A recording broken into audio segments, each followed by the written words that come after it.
السلام عليكم وأهلا بكم. موضوع النهاردة مهم لأنه بيتكلم عن الرمال البيضاء، واحدة من ثروات مصر المدفونة والغير مستغلة، واللي هي كفيلة إنها تحول مصر لواحدة من أغنى دول العالم. تعالوا نشوف إيه هو سر أهمية الرمال البيضاء وإزاي نقدر نستغلها ونحقق نهضة اقتصادية كبيرة جدا. كمان هنشوف إيه هي حكاية مصنع رقائق السيليكون اللي بيتعمل في صعيد مصر واللي هيكون الأول من نوعه بالشرق الأوسط. تعالوا نشوف الفيديو. في البداية خلونا أقول لحضراتكم الخبر الجيد، وهو إن مصر بتمتلك أفضل أنواع الرمال البيضاء في العالم.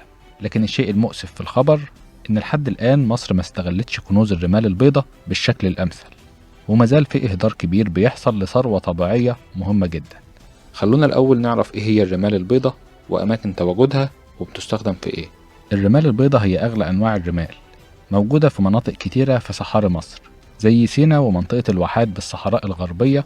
اللي احنا عارفينه عن المناطق دي إنها بتعد مزارات سياحية بيجي لها السياح كل سنة يشوفوا الرمال البيضاء وروعة المناظر الطبيعية.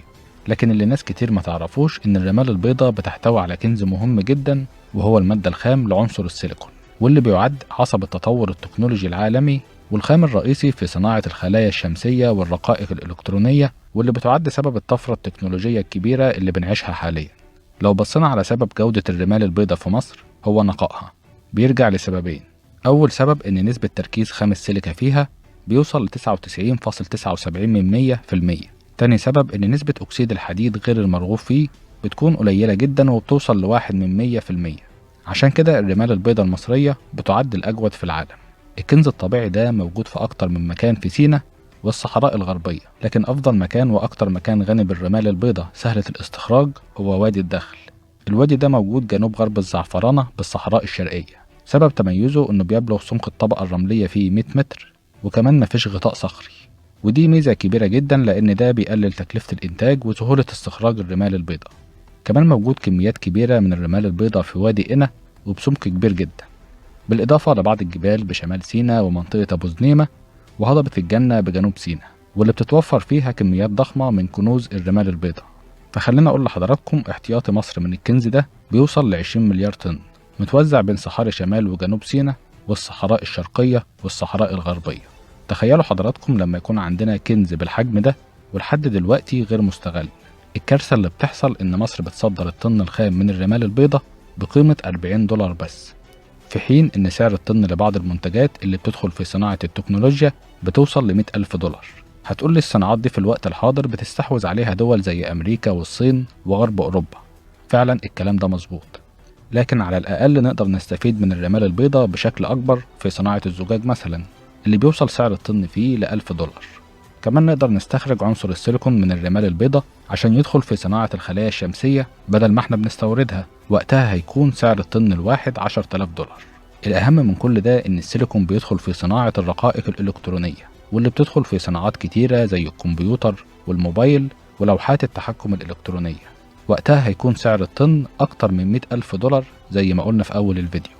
فلما نيجي نقارن $40 سعر الرمال البيضاء خام و$100,000 سعر منتجات السيليكون هنلاقي فرق كبير جدا بيوصل ل2500 ضعف السعر. الغريب في الموضوع واللي يخليك حزين إن أغلب الدول اللي بتستورد الخام من مصر بترجع تصدره لنا منتجات بأضعاف السعر، زي تركيا مثلا اللي بتصدر لنا منتجات زجاجية بسيطة وبأسعار عالية زي الأطباق والكوبايات والمنتجات الزجاجية، واللي سعرها بيوصل ل10 أضعاف السعر اللي اشتروا بيه المنتج خام. طيب إيه هو الحل عشان نقدر نستغل الثروة المهدرة دي؟ أولا نوقف تصدير الرمال البيضاء في شكلها الخام. الخطوة دي أخدناها بالفعل في عام 2016 بعد توصيات مجلس علماء مصر التابع لرئاسة الجمهورية، وصدر وقتها قرار بوقف التصدير. لكن السؤال هنا، هل القرار اتنفذ بشكل كامل؟ للأسف لسه. فأول خطوة لازم نوقف إهدار تصدير الرمال البيضاء. تاني خطوة لازم نبدأ فيها هو إننا نعمل مجمعات ومصانع لمنتجات السيليكون والزجاج، واللي موجودة بالفعل، لكن لازم نتوسع ونعمل مصانع جديدة كبيرة تناسب حجم الثروات المتاحة. المختصين حددوا قيمة الاستثمارات دي ب$2 مليار، لكن زي ما قلنا الفايدة اللي هتعود كبيرة جدا، وهتضع مصر على خريطة إنتاج الزجاج ومنتجات السيليكون عالميا، وهتكون مصدر دخل كبير هيزود الناتج المحلي وهيخلي مصر واحدة من أغنى دول العالم في حالة استغلاله بالشكل الأمثل. السؤال المهم، هل هنقدر نستغل الكنز ده؟ خلينا أقول لحضراتكم أنا شخصيا متفائل جدا إن الدولة الفترة اللي جاية هتشتغل على استغلال رمال السيليكا بشكل كبير، وده لأكتر من سبب. أولا، مصر حاليا عندها القدرة المادية وكل الإمكانات إنها تعمل أي استثمار مهما كان حجمه أو تكلفته، وشفنا الكلام ده في موضوع استغلال الكنوز الطبيعية زي الثروة المحجرية من رخام وجرانيت وثروات الرمال السوداء، واللي اتعمل ليها أكتر من مصنع في رشيد ودمياط والبرولوس وبورسعيد وغليون عشان نقدر نستخلص ركاز المعادن اللي بيدخل في صناعات كتيرة. نفس الكلام هنا في موضوع الرمال البيضاء، واللي بتعد كنز طبيعي ما يقلش أهمية عن الرمال السوداء، وربما أهم، لأن رمال السيليكا زي ما قلنا بتعتمد عليها كل الصناعات الحديثة بدون استثناء. عشان كده الدولة انتبهت لضرورة استغلالها.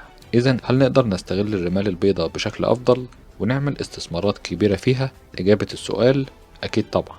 نفذنا بالفعل مجمع مصانع في مدينة قفط بمحافظة قنا، بيتكون من 3 مصانع متخصصة في إنتاج الألواح والخلايا والسخانات الشمسية والزجاج الشمسي، وبنجهز مصنع رابع لإنتاج الخلايا الشمسية في مرحلة شرائح السيليكون عشان يكون عندنا تكامل في صناعة الخلايا الشمسية بكل مراحلها. وقتها هنقول مصر دولة رائدة في صناعة الطاقة المتجددة على مستوى الشرق الأوسط. خلاصة الموضوع، رمال السيليكا البيضاء كنز كبير وعصب كل الصناعات الحديثة، عشان كده الرئيس اعتبرها أمن قومي وأصدر قرار بوقف تصديرها. اللي مطلوب من الحكومة إنها ما تجددش عقود التصدير القديمة مع الشركات، ونوقف تصدير رمال السيليكا بشكل كامل، وبنفس الوقت نستثمر بشكل أكبر في الصناعات اللي بتقوم على رمال السيليكا واللي نقدر من خلالها نحقق نقلة اقتصادية كبيرة.